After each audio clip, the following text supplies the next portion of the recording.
this week on the Bubble Chat. Definitely want to acknowledge his wife for holding him down and their 3 kids while he's away. And I really hope that the community is uplifting her in the space. And also acknowledging the prison system where he's supposed to be, held or was supposed to have been held. I'm not sure exactly what's happening right now, but they have a lot of human rights violations. Defend Gail, okay? I'm here to defend Gail. Oprah said, get your bitch ass on that motherfucker. And Gail said, I don't want to do it. And Oprah said, bitch, don't. Gracie Adams is focusing on her growth, her art, and her fans. And that's what really matters to her. Sadly, the internet does have a way of bringing out the worst in people. And I wonder, it may be due to religious purposes, why there wasn't an autopsy. I'm just really curious about that, why people choose to opt out of that. But Elon Musk was autistic. Elon Musk? Is autistic. Yeah. Obviously, it shows up in everybody differently, right? It looks different. TMZ, a lot of backlash and credit at the same time. Quit playing with me, nephew. Put that maggoty white woman up on the screen one more time, nephew. Put it up there again.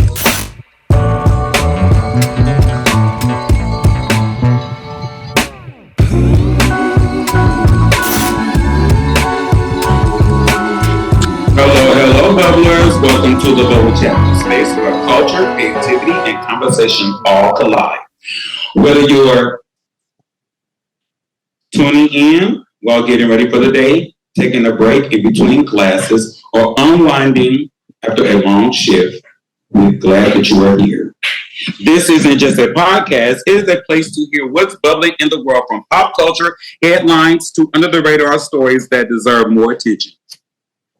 Coming up, we'll be unpacking some headlines that had the internet spinning this week. Some serious, some hilarious, and some just plain old messy. We're going to give our hottest take and maybe even spill a little tea along the way. Plus, we've got a quick check-in with one of our listener faves, and later in the episode, a surprise segment that I've been so excited to share with you guys. The vibe here is honest, unfiltered, and a little unpredictable in the best way. We don't just report on what's happening. We make space for the questions, feelings, and hot takes that come with it. Whether you're into red carpet drama, social justice breakthroughs, or just love a good laugh, you'll find something that hits home.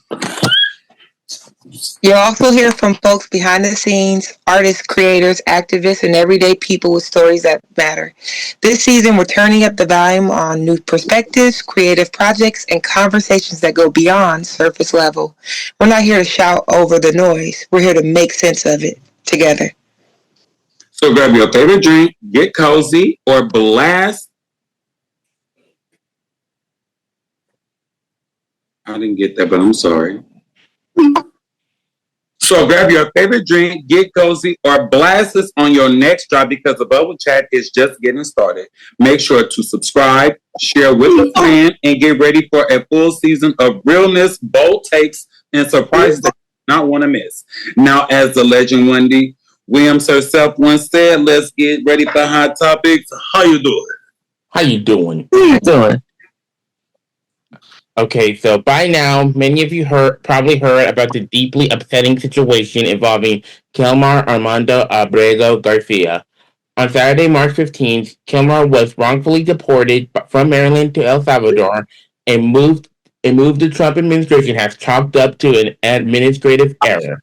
But that so-called mistake has put an innocent man's life at risk. After being sent to El Salvador, Kilmar was immediately taken into custody and placed in the country's high-security facility, the Terrorism Confinement Center, or CECOT.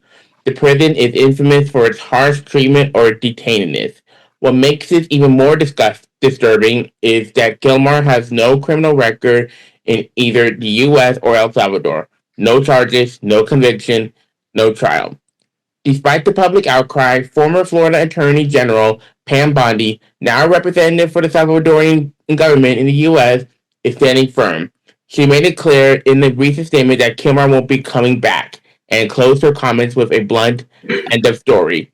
But for those who care about justice, the story is far from over. Kilmar's family supporters, along with the immigration and human rights organizations, are demanding answers.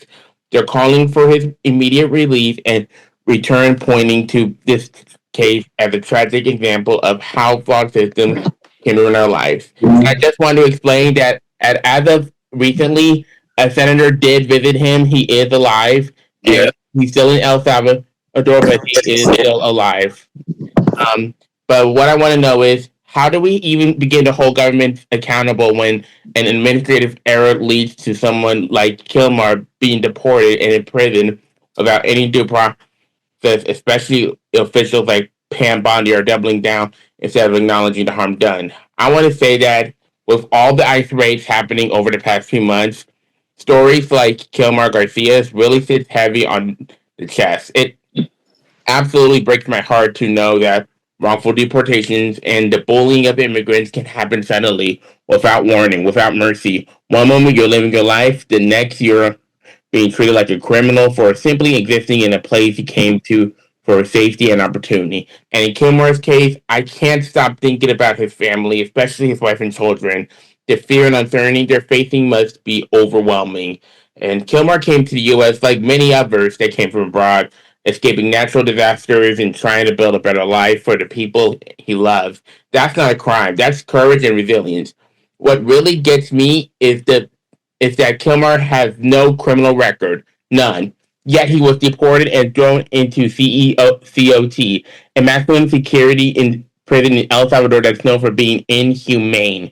The fact that someone could be sent to a place like that without charges, without a trial, because of a so-called administrative error is not just disgusting; it's terrifying, and it shows how broken the system really is. And it's part of a bigger problem. Immigrants have been called slurs, told to speak English, deported without due process, and treated like they don't belong, even when they've done everything right. Green card or not, the respect of humanity they deserve is constantly questioned. So I keep asking myself, did the people responsible for deporting Kilmar even know his full story? Or did they just make a snap decision without understanding who he was or what was at stake? And I'm honestly praying to God that the Supreme Court feels the weight on his case and acts accordingly. Kilmar needs to be brought back to his family, period. And more than that, his story needs to be a wake up call. We can't keep allowing names like his to be buried under red tape and silence. Kilmar Garcia deserves justice, his family deserves justice, and this country just needs to do better. How you feel Man. about this? This is the kind of political motherfucking what does it call it? Political poster boy that you don't want to be. This is the kind of mascot you don't want to sign up for. Lord, what would he do if he could just be a big marshmallow hanging upside the Michelin tire location? Because I think Donald Trump and his administration, I call it the drunk drawer, not his cabinet. I believe him and his drunk drawer spent like a globe, and they spent that motherfucker. He said that one, and it was old boy's name, and they got his ass. Or they kind of did how Jeffrey Dahmer went into the neighborhood that he chose to kill and make victims of. They were under the radar. They were not of any importance. I believe that was the kind of selection that they did to do this. It's totally unfair. It's unfair and it's unjust.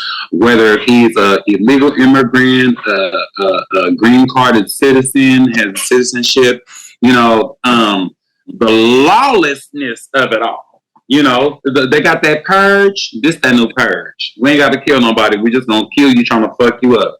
That's all I got to say. Jasmine. Okay, well, I definitely want to acknowledge his wife for holding him down and their 3 kids while he's away.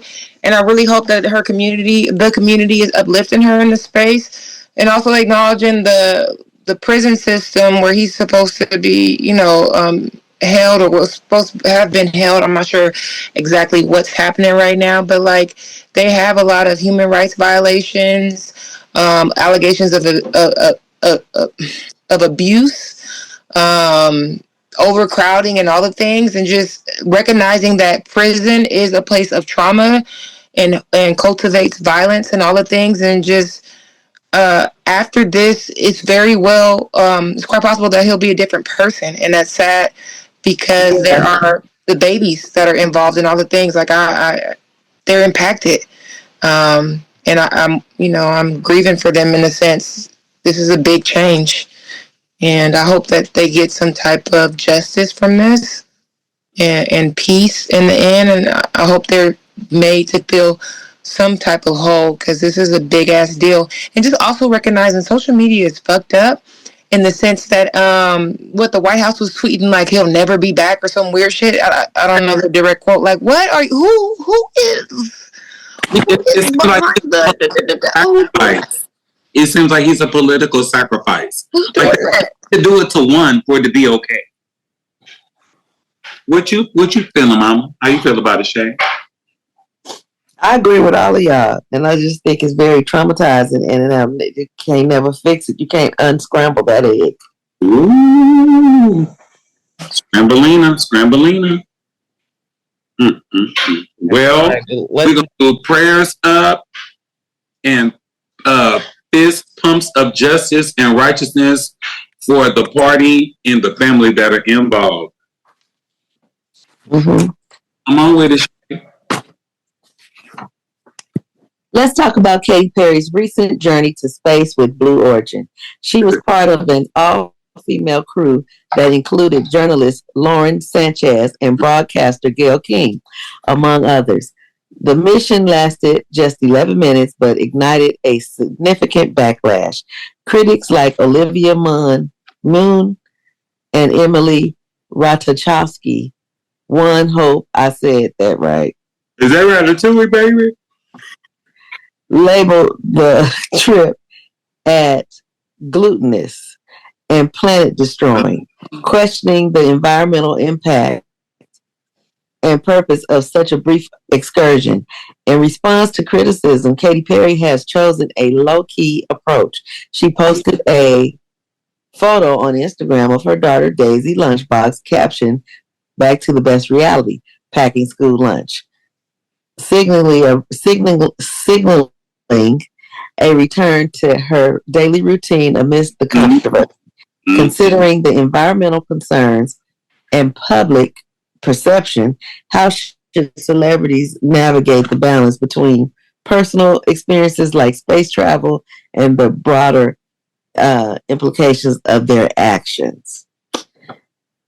Well, just like the people who want to go see the under the sea. And they didn't make it back. It's just unnecessary. People with money, they just do stuff sometimes when they should just donate that money because they need it. Mm-hmm, mm-hmm. What you think, Jasmine? I was just thinking that others, I know they have money and they just do all these things that other people can't necessarily do. And those that don't have the ability to do those same things want to dictate how they spend the money and all the things. Somebody always gonna have something to say about it. And even the little shit that I have in comparison to Katy Perry and all the things, somebody gonna have something to say about how I'm doing that too. So it's like, shit. She a robot anyway. So, I know y'all seen the videos of her eye twitching, and I know y'all heard the recording of her saying she sold her soul to the devil. So like, I don't know. I shouldn't be commenting on this one. Not for the spaceship ride. I was just ushering on Sunday. I shouldn't be commenting on this one. I ain't trying to get attacked. Okay, well look, this I got 3 points I want to try and make. Okay, all right now. They say there's gluttonous. This is gluttonous, right? It's excessive. It's extra. No need, right? No warrant for it. Well, bitch, she ain't Jeff Bezos. That bitch was invited to go on a space mission. You would be a fool. That's just like if Michael Jordan, Michael B. Jordan, even Mike motherfucking Tyson crazy ass asked one of y'all for a motherfucking date. You'd be a fool not to go on the date. You've been taking on experience. What's wrong with that, right? Now, if I don't like him, why would I go? Well, here's the thing. Now, see, Gail is the motherfucker that didn't like it. See, Oprah pimped her ass upon board. Oprah said, get your punk ass up there, bitch, and take the ride. Take the ride. And she did. But the thing is, Jeff Bezos invited these women to do it. They didn't just say, I want to go, I want to ride, I want to ride. They were invited, and they said yes to it. Secondly, now, if you're going to pass out motherfucking rides into outer space, I personally probably would have picked someone who had a scholarship for like space in NASA. That was super, super smart. Homage to our hidden figures, our sisters that got these motherfuckers in space in the goddamn first place. Now, if you had someone that was in line, that did great work in the military, was very, very smart in high school and or college that related to this shit, and you put them aboard, that would be great and knowledge and honorable. But you didn't do that. Thirdly, I'm here to defend Gail, okay? I'm here to defend Gail. Oprah said, get your bitch ass on that motherfucker. And Gail said, I don't want to do it. And Oprah said, bitch, don't. And she said, all right, Ike, I'm going to go. And she went up there. And when she got down, Gail was shaking. Her wig was shattered and shit. Her face was toe up. She kissed the ground. She couldn't take it. And then, like, not even 2 days later, they ate Gail ass up. Gail said, she said, I'm friends with these bitches on motherfucking social media. These bitches up here eating me up and chewing me out. And that was not nice. Because Jeff Bezos invited these bitches to ride, and all they said was yes. That's all they did. So when we use words like gluttony and no need and excessive, they just went on a ride. That's all they did. They just took a ride. It just happened to be in outer space. It just happened to be in outer space. That's all. I'm not mad at them. True. I did. I'm sorry. I did hear a little bit about the Katy Perry and the Blue Origin situations, and I'm just gonna go from what I know by reading it. What really stood out to me was the historic angle. This isn't just any space flight. This marked the first all-female space flight in a long time, and that's powerful. That's fucking powerful. It shows how far we've come in terms of empowerment and representation. And it's her story being made right before our eyes, and that matters. And it got me thinking about gender roles in general. Like, growing up, how often were boys told to pick out boy toys and girls put toward the girls' toys? It's wild. A toy is a toy. And honestly, if I were a parent giving a child a toy, I'd just let them choose whatever they like. Whether it's a truck, a doll, a kitchen set, or a superhero cape. Let kids explore who they are without boxing them in from the jump. We're already seeing these old school ideas got challenged. There are more male nurses, more women doctors, more people just stepping into roles that used to be labeled for one gender only. And I love that. I can go on and on, but the point is, moments like this spaceflight shows us how representation can change the narrative and open up new doors for generations. That's all I'm gonna say. They need to make an astronaut Barbie and let Ken be an at-home motherfucking engineer who's slamming a goddamn nanny. That's all. That make the whole world right. That'll make the world right. Moving forward.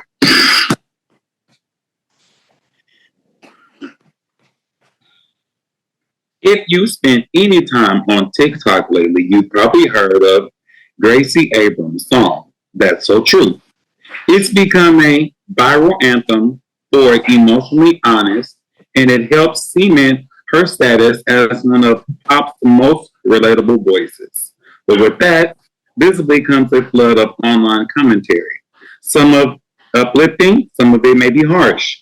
In a recent interview with Billboard, Gracie opened up about how she handles the negativity.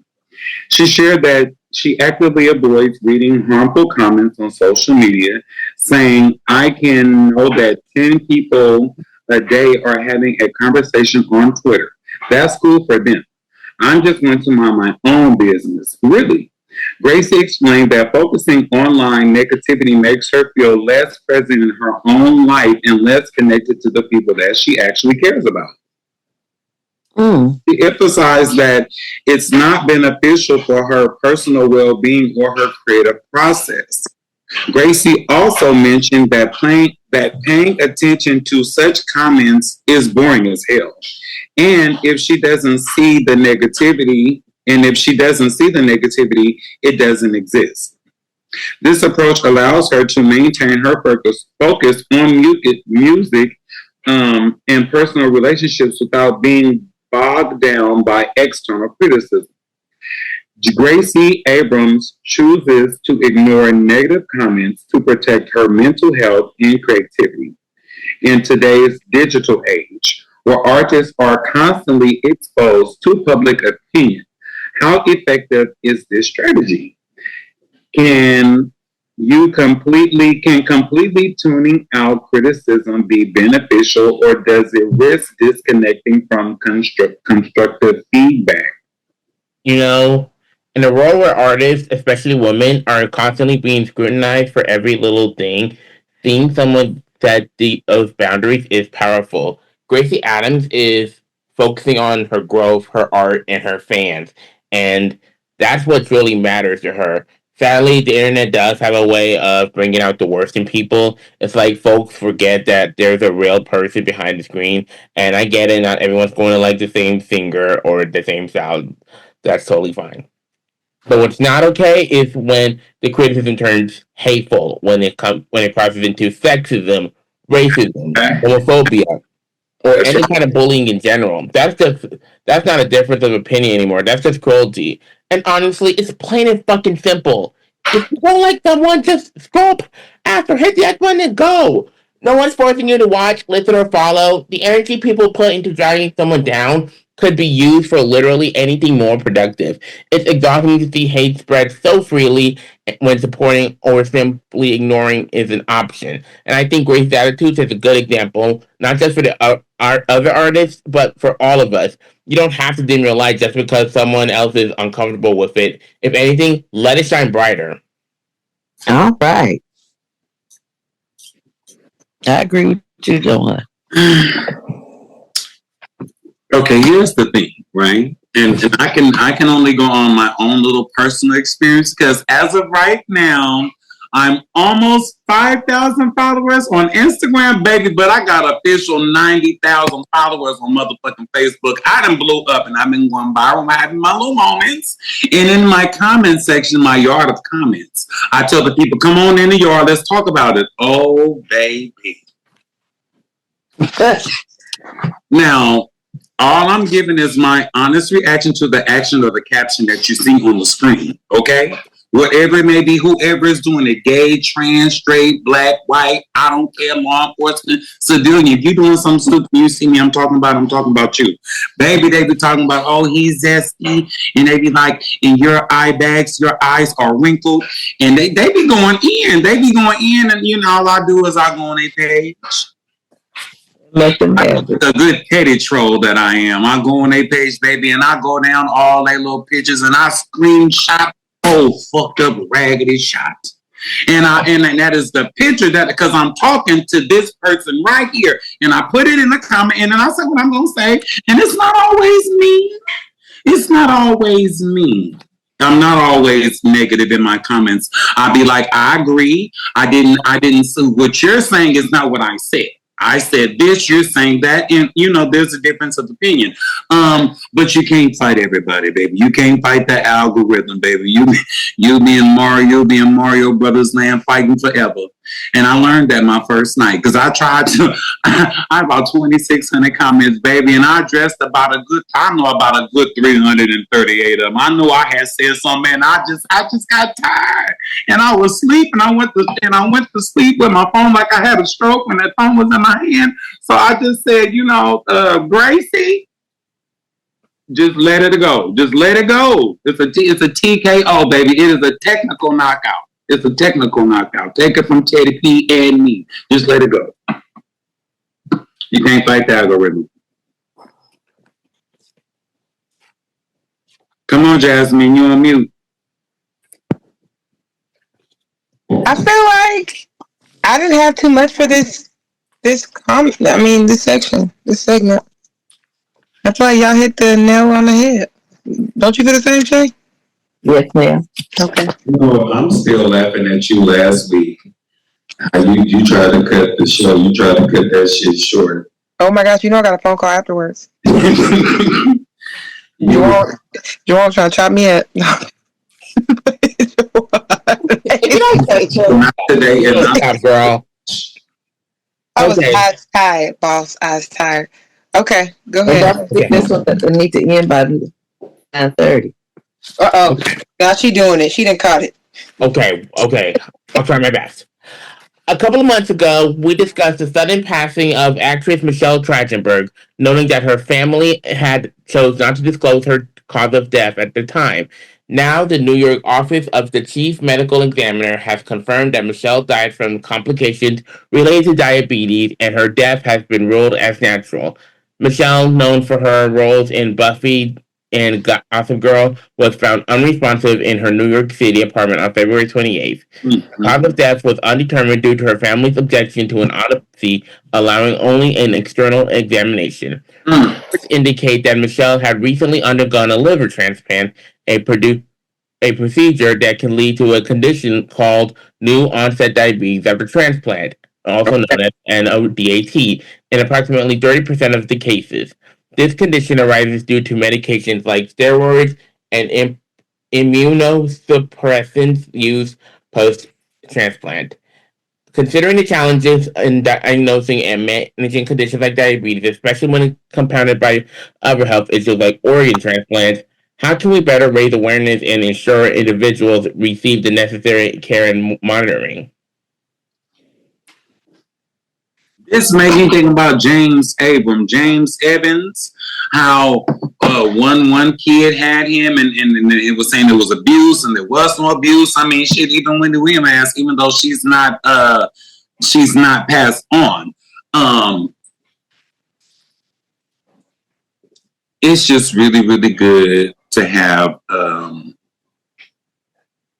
good like security blanket, like your community, your family, your team, your go-tos, your persons. They really need to have your best interest, and your persons need to be like lawyer, like love, and then like lifetime. So that would be like your lawyer, your partner, and then like a very, very good friend that knows you that has known you longer than your wife. You see what I'm saying? Or knew you before the lawyer, or maybe you and the lawyer or high school friends. What I'm saying is you really need to have the right people in your corner when you're not here. When you can't defend, when you can't speak, when you can't do for yourself, you really need those that are there for you to do right by you. So. That's valid. And I want to say that I was such a fan of Michelle when she was on Buffy the Vampire Slayer. Like, I know that was my show, and I wonder, it may be due to religious purposes, why there wasn't an autopsy. I'm just really curious about that, why people choose to opt out of that. And then she was found unresponsive, and that was concerning for me to read that part too, as if to say, even though they knew about her health challenges, like the people around her, like kind of what Donnie is saying, she was still left in a space where she wasn't, with somebody else, to care for her. That's just concerning. Like, somebody, I don't know. I don't want to be too judgmental, but I assumed it was due to natural causes, something sudden, but not out of the ordinary. But learning that her cause of death was diabetes really hit differently, especially knowing that one of the symptoms she reportedly experienced was rapid weight loss, which is a major, major red flag that often gets overlooked. This is one of those moments that remind us how serious our health is and how important it is to listen to our bodies. Diabetes isn't just about sugar intake or what we eat, though it plays a big role. It's a chronic condition that affects how the body processes blood sugar. Type 1 diabetes is typically genetic and can develop early in life, while type 2, more common, is often linked to poor diet, lack of exercise, obesity, or insulin resistance. When left unmanaged, it can lead to severe complications and including amputations due to things like diabetic foot ulcers.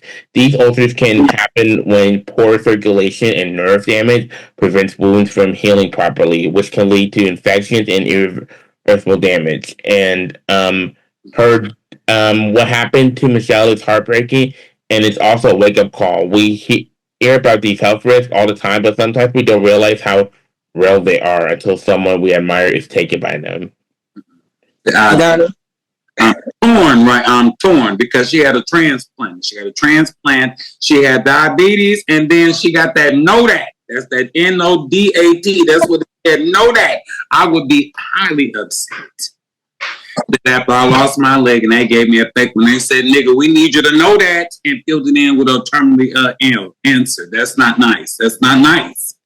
Now I lost my leg. She gave up a liver. You see what I'm saying? She's trying to get her sugar right. I'm trying to get my balance together. What I'm trying to say is, I don't want to go to the doctor and you give me a procedure that's supposed to help me, and then you tell me, no, nigga, it didn't give you a terminal motherfucking side effect. That's not nice. And to call it know that, how the fuck was I supposed to know that? That's all I'm saying. Donnie. I'm speaking from the physically affected. I'm talking. Look. Yeah. My soapbox ain't made of nothing but ivory soap, but it's all right. I'm standing on it. I mean, oftentimes I just would love to have people underline the fact that doctors are in a practice. Underlining practice. They are practicing. So, imperfect and human in all the ways. Okay. So, in his inaugural press conference, unless Shea, you want to say something before I move forward? Okay. In his inaugural press conference as a newly appointed U.S. Secretary of Health and Human Services, Robert F. Kennedy Jr. made statements about autism that have drawn widespread criticism. Kennedy referred to autism as an epidemic and dismissed expert consensus that rising diagnosis rates reflect better awareness and improved detection.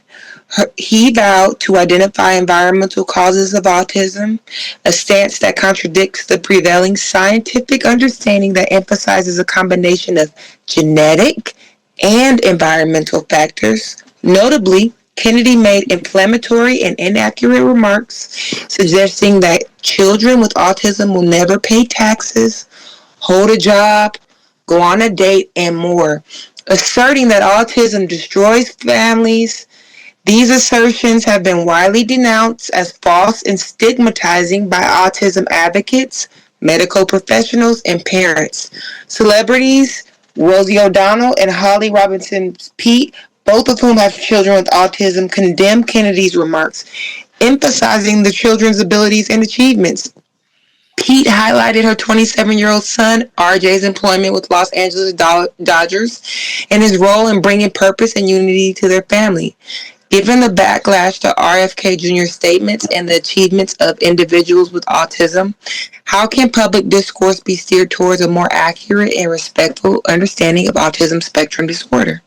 I'm honestly speechless over the comments that RFK Jr. made about people with autism, and to call him disgusting and hurtful and just straight up wrong would be an understatement. Like, imagine standing on a stage conference speaking so confidentially about something you clearly know nothing about. The audacity to generalize what children and adults with autism can't do is not only ignorant, it's damaging. Now, I'm speaking on this not just from frustration, but from personal experience. I was diagnosed with autism with, Mom, I forgot to ask you, how old was I when I was diagnosed? 3. Yeah, like 3 years old. Yeah, I was diagnosed with autism at approximately 3 years old. I was nonverbal until I was approximately 5. Doctors told my parents I wouldn't be able to talk, walk, or even be potty trained. And guess what? Here I am, speaking on this podcast, living my life, expressing myself, and improving energy day that people on the spectrum are capable of more than anyone could imagine. RFK Jr.'s comments completely ignored the truth about the autistic community. I mean, we are a diverse, talented, and thriving. So many individuals with autism holding jobs are in loving relationships and live fulfilling lives. And I want to take a moment to shout out someone who really stepped up at this moment. Brittany D'Angelo. She's a content creator, a special ed kindergarten teacher, and an autism advocate, and she herself is autistic. She recently called out RFK Jr.'s words in the most respectful, powerful way, using her platform to uplift not just herself, but so many in the autism community. I'll make sure to link all her socials in this episode description so you can follow and support her. And at the end of the day, here's the truth about autism. Autism looks different in every single person. And people with autism can thrive. We can love, work, grow, and speak for ourselves, even if it takes a little longer or looks a little bit different. And no one, especially not someone like RFK Jr., gets to define our future for us. Period. I heard that. Ooh. That's it. Nephew, I am click, clacking, snapping, popping, clocking, and everything in your honor. I'm going to tell you right now, I love you, nephew. Absolutely. You are so very much talented. So articulate. You are so authoritative and motherfucking assertive. I rebuke everything that Kennedy motherfucker said with his cross chromosome ass. But it's all right, because we all fucked up somewhere down the line. You see what and I'm not saying that you got autism, you're fucked up, but sometimes shit can be fucked up with the cards that you are dealt. And son, you are winning the game. I'm telling you right now, son, you are winning the game. Yeah. And did y'all know that Elon Musk was autistic? Elon Musk is autistic. Yes. Obviously, it shows up in everybody differently, right? It looks different. But he's a genius in his own way. Right. That man is a billionaire. He's autistic. He's on the spectrum. He has autism. The way I look at him like he doesn't have any feelings. That's because he's, when you are Asperger's, they don't show any emotions and they don't care. It's a lot of doctors that have no bedside manners, and you just feel like they're just so rude, but they're good doctors. They'll be on the spectrum.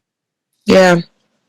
Oh, that's speaking about on the spectrum. One of my favorite shows right now is Netflix series Love on the Spectrum. Have you guys seen that? I haven't. I heard about it. It's funny because one of the ladies on there, she's really vocal about her desires, and she said, "I'm trying to tickle his pickle," and I said, "Girl, you better tell the man." What's she? You better tell the man. I want to meet her. Tell me the verbs, because I ain't said that to nobody yet. But I'm about to tell the people. She want to know how far can this go on a first date. Yeah, very clear. That's what you got to do. That's what you got to do. You got to show up and you got to tell them very clear and precise. You got to play no games because I'm getting too old for this. They don't waste no. Listen, on the show, they're very clear. We're not wasting no time. That man met somebody and he said, "I heard you say you want to have kids. Ma'am, I'm not going to be a good dad. I don't want to waste your time." I love that. That's what we need. Be clear. Give me my choice. Yes. You still want to pickle that pickle, baby? Pickle that pickle. I said, what'd she say? Where is she from? What'd she say? I don't know. She's hella cute, though. She got dimples and glasses. I don't remember her name. She got blue eyes and blonde hair. No, it's not blonde. It's brunettish. See? She's very clear. Yeah, I'm trying to find out how far this can go. I'm ready for motion in the ocean. She's trying to find out. She said, "I said, what'd she say?" On to the next thing. Okay, before we dive into our next story, we're going to take a quick break. Whether you're folding laundry, driving to work, or just vibing with us at home, now's the perfect time to grab a snack, stretch a little, or check in on our group chat. But don't go too far. We've got more coming up, and trust us, you don't want to miss it. When we come back, we'll be unpacking more headlines and sharing our takes and maybe spilling a little extra tea. All right, y'all, let's keep it rolling. It's time for our favorite part of the show, Judge Adonnis. Now, if you're new here, this is a segment where we're going to hand the gavel and get into some wild scenarios, messy situations, and questionable behavior, or just begging for the goddamn verdict. No courtroom, no lawyers, just the vibes, opinions, and a whole bunch of motherfucking honesty. Now, to get ready, we have to pretend I got on my imaginary role.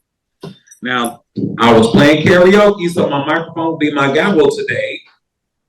And now I am officially Judge Adonnis. Everybody raise your motherfucking hand, and do you swear to tell the truth, the whole truth, and nothing but the motherfucking truth? I swear. I swear. Let's go. Shea didn't say nothing. I swear. Okay. Okay, now, it depends on who you're talking to, and it may be by popular opinion. But I want to know who the fuck is TMZ? Who owns TMZ? What the fuck is going on over there in that 10-mile radius zone? That's what TMZ stands for. 10-mile zone. From wherever the headquarters are in LA, 10 miles around it. That's how they're supposed to get all that motherfucking information. And I believe it's a lie. Now, there are conspiracies and theories that Kris Jenner has control of TMZ, and TMZ is Harvey. He's a lawyer. Am I right? Now, I just want to ask you guys, where do you think and or how do you think TMZ is getting all of their motherfucking information? Because it seems like in the media, if it's not verified by TMZ, that it's really not true. Who the fuck gave them the gatekeepers? Who gave them the keys as the gatekeepers? I don't know who gave them the keys, but I think that when they are probably giving out information, they make it their business to have some type of integrity. They do their due diligence to make sure it's solid information before they put it out, knowing that there's accountability that can come with that, right? Because misinformation can lead to suit. We seen who had that? 50 Cent. Had that with what's that girl name? When that girl name? I don't know the song. But yeah, we see that happen in real time, right? Marie. Somebody being held accountable for misinformation and all the stuff. Yeah, so no, they're being mindful. Okay, now listen to this. Now my conspiracy, I think, is Chris, is Ryan Seacrest and Harvey. But here's the gag. Now we all know, everyone knows who Lauren LaRosa is, right? The new personality on the Breakfast Club that they thought was taking over Jess Hilarious's spot, Lauren LaRosa. The black girl? Yes. Okay. She started with TMZ. That bitch started on the tour bus of TMZ. And look at what she is now. But whether she was educated and studied in that field, do you guys have to pay attention that she was a part of the latest the breaking news involving Wendy Williams, doing her due diligence and her research and her journalistic her angle, she's doing her thing. She's doing her thing. And so even though they give TMZ a lot of backlash and credit at the same time, quit playing with me, nephew. Put that maggoty white woman up on the screen one more time, nephew. Put it up there again. So, as I said, there's a lot of scuttlebutt and theories that go on about TMZ. But as I said, it seems that if it is not verified by TMZ, that it is not real news. And I just really wanted to know who gave them the keys as being the real gatekeepers and fact checkers in our reality in their world. But that's all I have to say.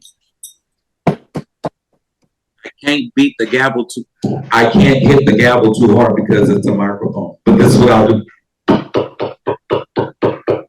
And that's it. There we go. Now, and just like that, we're gonna have to clock the fuck out. We hope that you laughed, maybe that you learned, and definitely felt like you were right here in the combo with us. As always, thank you for tuning in, spending great quality time with us. We sincerely and seriously appreciate the love and support more than you know. If you have enjoyed today's episode, make sure to follow, rate, and share with your people. We'll be back real soon with more stories, more takes, and more bubble tea flavor energy that you know and love. Until then, we want you to stay safe, stay curious, and keep the channel moving. Peace out, and we'll catch you catch it next time here on Good night.